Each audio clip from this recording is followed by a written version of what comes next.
The moment is here, you can stop your search. It's Comics by Perch. Hey everybody, this is Perch. I've done some videos talking about what I would call fan empowerment. It's the worst kind of video you can do because the fans don't appreciate it and the creators don't appreciate it. Creators believe you're taking a shot at them. And, I don't take a lot of shots at creators. I'll make jokes, but not cruel jokes. I think I definitely got a couple people who are like, man, you should delete that video on Donnie. No, I'm not going to. I'll live if that winds up being a bad take and everybody hates me for it, then I should have to live with that bad take. That's called having some balls. I think that I meant what I said there. I think the guy, it's you look at everybody and you look at like what's going to cause people to implode and not realize their great careers or their lives or whatever they built up for themselves. We talk a lot about careers, but to me, a family is more important than my career, and so I don't want to lose my family. And I'm not suggesting he will, but I'm suggesting that if there's elements in that I'm doing that are putting at risk the things I care about, being my creation, creativity, being my family, being my career, whatever it happens to be, I would hope that I've got friends who would tap me on the shoulder and say, "Hey, watch out! You're doing something that's self-destructive. You're doing something that's putting at risk." That's what I would hope. That's the value of a true friend. I don't think, my observation is that there's not a lot of people in comics who have those kinds of friends. Just bluntly, it's very cynical. And if I'm going to take it one step further, this will get dark for a moment. Probably the biggest, I don't know, I find myself of late struggling. I've got big plans for comics. I've got things that I've put in motion and money that's been spent and everything else. But I find myself, I'm in a weird place at this exact moment where I'm struggling to, push forward and maintain interest. It's a bad sign. And the big reason is it's just I'm tired of feeling like it's this childish shit show half the time, where even the people you're trying to help, even it just won't. They don't want to. They want to be. They don't want the help. They don't want the creativity. They don't want that kind of stuff. They just want to bitch and fight at each other, and they want to play silly games. That's what it feels like a lot, and it's hard to get a lot of momentum and enthusiasm up when that's the world that surrounds you.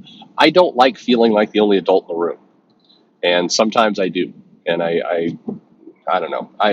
Woe is me. Play your tiny violin. By the way, that includes I did a reaction video to a reaction video on the Sean Murphy interview, and I posted all up and I processed it and I uploaded it and I'm staring at it on the screen. I'm like, you know what? I'm going to delete this. I will delete things that I didn't actually post. Once it goes out into the live, it's not mine anymore. You've heard it. It's out there. But I did delete that one. Because I'm like, you know what? I don't want to feed it.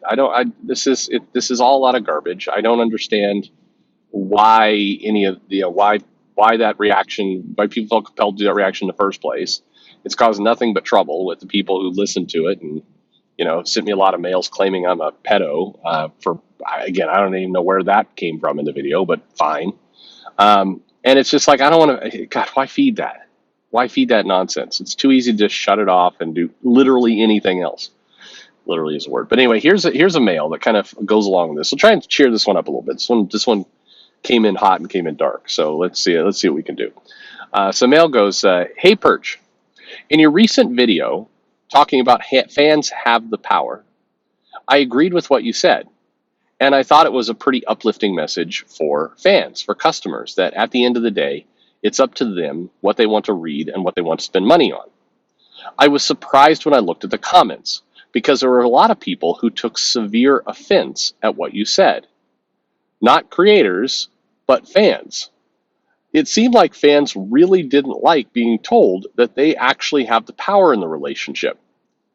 You mentioned that people who often abuse that power are grifters, and that seemed to make a lot of the fans even angrier. Why is this? It's something good for fans. It was good news. Why is it that people would complain? I honestly don't get it. Please don't let them get you down. Keep doing what you're doing." Okay. So what the writer's referring to is there a video that I did about the fan versus creator battle and why it's really not a battle, because at the end of the day the fans, it's your wallet, it's your money, it's your headspace, and you could choose to just turn that stuff off. Now, I mentioned in the video, and like everything, it becomes clear when you read some of the mail that people didn't actually listen to the video or listen to a minute, and we're done, and that kind of stuff. And it's always impressive to me when somebody will write in a comment something along the lines of, I turned this video off after 2 minutes. I couldn't listen to the rest of it, but still let me comment on the entire thing like I did. And you're going, um, okay, but you're probably going to look foolish now. And sure enough, they usually do. But anyway, uh, so that my point was basically that you close your wallet, you're done. And I mentioned that yes, that does mean if you have like a big love for Spider-Man, you closing your wallet doesn't mean that Spider-Man goes away. So it really is. It's what are you after as a fan, as a customer? What are you after? Are you after the things you don't like have to go away, have to completely vanish from existence? Is that what you're after? Because after, then you are going to be disappointed in life quite a lot. There's going to be movies, there's going to be comics, there's going to be cartoons and music and politicians and everything else, neighbors. There's going to be lots of people that you don't like in your life, that just because you don't like them doesn't mean they're going to go away. And I would hope nobody is sitting around thinking this, but if that's where you're coming from, then that's going to be a rough life. But the key here is it does go away for you, as a consumer, and this is one of those. One of the bigger cons I think that has been delivered to comic fans and just people who read is this idea that if you ignore it, they win. This is how, and this is a tried and true method that they use in politics, where it's like if you ignore the other side, they'll win. Quite bluntly, because I know there's a lot of comic fans who have this mentality. The origins to that mentality, at least in modern times, is the Democrat Party. And I'm not even, there's Rich Carvel has talked about this, there's books written about this, and they laugh about it because it was this big con that was delivered to comic fans. And the con was, or sorry, to comic fans, to Democrats. The idea was the Democrats were seeing some of their voter base shrink. They were trying to move the politicians who are being elected a little bit either further to the left, or they're trying to move them in a certain area. And this was back in the late 80s and 90s. This was during Michael Dukakis and then ultimately Bill Clinton. And so this strategy was used during the 92 election of Bill Clinton. And the idea was, hey, if you don't like the candidate, because a lot of Democrats didn't particularly like Bill Clinton. They didn't, and the problem is if you don't really like the candidate in your party, you run the risk of that voter just not voting, saying, I don't feel strongly about this one, so I'm just not going to vote this time. And so the Democrats developed this strategy, this messaging to say, if you ignore it, if you don't vote, even if you don't, let's say you hate Bill Clinton, but if you don't vote Bill Clinton anyway, the Republicans win. The right will win. And it was, there's some truth to that. If if obviously if the party doesn't generate enough support for their candidate, then the other one's going to win. But the con there was to basically get people to ignore their principles, to say, hey, you don't like this guy that we've nominated at all. You think he's, senile, old, incompetent, immoral, whatever it happens to be. You don't like this guy, but we need you to forget about all that, because the prospect of the other side winning is worse. Now, that may sound familiar to you because that strategy has now been used pretty consistently by both parties, although admittedly, I think the Democrat Party uses it more effectively and more often to really get their base spun up. If you don't, and I do think it tips over, they've started to, if you don't vote for Democrats, the democracy itself will completely explode. That's the kind of it. So it's a combo of like a psychological trick and fear is what they're doing there.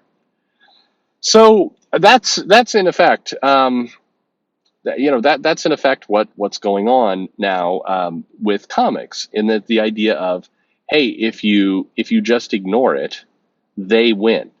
Now, who's they? I don't know. Sana Amanat will win if you ignore it. But the reality is that's actually not how business works. Ignore it means full stop. Take your money off the table. If you take your money off the table, you do starve out these properties. It does mean you're taking the risk that if you take your money off the table, there's enough other people putting their money on the table that it will continue. So every now and then you walk into a comic store, you may have to look over on the shelf, and sure enough, there's Carol Danvers, and Carol, Carol Danvers is, and you hate Carol as Captain Marvel, but that comic continues to be printed and continues to be printed because enough people have decided to put their money on the table. Or the company has decided, hey, we're just going to blatantly lose tons and tons of money because it's so important for us to have that comic out there. Either way. But here's the thing, as a fan and a customer, that doesn't need to be your problem. You could choose to make it your problem, but it doesn't need to be your problem. And quite bluntly, you should be suspicious of people who try to make it your problem. It doesn't need to be. I think the advice I can give you, if you truly hate this stuff, and so by the way, a number of people in the comments like, well, if you feel that way, why are you making videos complaining about the comic industry? I make a lot of videos complimenting the comic industry, suggesting things, talking about history, and yes, complaining. But I'm choosing to do that because for the moment it's enjoyable. What I can promise you is that if I truly hate it and I despise all that stuff, you're going to come onto the channel one day and it's be like, the end. The last video, which I've made. I've made my final video. I'm hoping I don't have to make it again. I made my final video saying, I'm out. Peace, bitches. I'm out. But if it's not fun for me, I'm going to bail. So there becomes the question for you. If it's not fun for you, bail. If you despise what Marvel is doing, if you think that it is SJW overload, then the very first step for you, which many of you hopefully have already taken, is take your money off the table. Stop spending. Just don't intentionally inject that stuff into your vein. Once you've done that, then start thinking about your time. How much of your time are you giving to Marvel? Your time is money. Your time is valuable. So give less of it. These are just the steps. Now, again, I'm not your dad. You can do whatever you want. But I like the person who wrote in. I'm surprised a little bit by there are people really angry about that. You can't tell me what to do. Well, no shit. Of course I can. I'm just some voice on YouTube. Of course I can't tell you what to do. This is common sense. If you don't like something, cut yourself off from it. Stick to what's important. And in that way, yes, you do have all the power. The company can continue to make stuff and all the rest, but you don't have to buy it, you don't have to support it, you don't have to consume it, and you don't have to have any of it live in your head. That's all up to you. And if this stuff truly, you truly hate it, kill it. I've said this before, be merciless with your time. Your time is important. You are important. So steer toward the things you love. If you love some crowdfunding creator who does their book and all the rest, and that's what you love, support it. Buy in. Help get the word out. Do some marketing for the guy or gal, whoever's doing it. Absorb your life with that. Filling up your life with, say, Kathleen Kennedy, when you hate Star Wars and you hate Kennedy and you hate everything she's done, at some point, you're just hurting yourself. Kennedy doesn't know you exist. Just cut it out. Cut out the cancer. It's not going to make Kennedy suddenly lose her job if you do that, but hating on it every day isn't going to do that either. So at least make your own life happy and pleasant in the process. And quite frankly, if I just take the big picture of things, when people do cut out the stuff they dislike, not only do they become happier, but it does tend to have a cumulative effect. Part of the reason why some of these things are surviving is because of the fan outrage. And I hate that I'm about to quote this, but in the Eric Bischoff School of Wrestling Booking, controversy does equal cash to some extent. And I do think the angry hatred of Ryan Johnson's The Last Jedi and all that kind of stuff, the overwhelming outrage about it, helped give both Kathleen Kennedy and Star Wars and Johnson more life. I think that's true. And I wasn't a fan of that movie, and I would be happy if Johnson never did another Star Wars movie again. So I hope we don't accidentally back into the company believing that the controversy and the attention and everything else is worth harnessing one more time to get people talking again. By the way, I think that's an absolutely idiotic strategy from the company, but there are definitely people there that believe that that's true. Anyway, thanks for listening.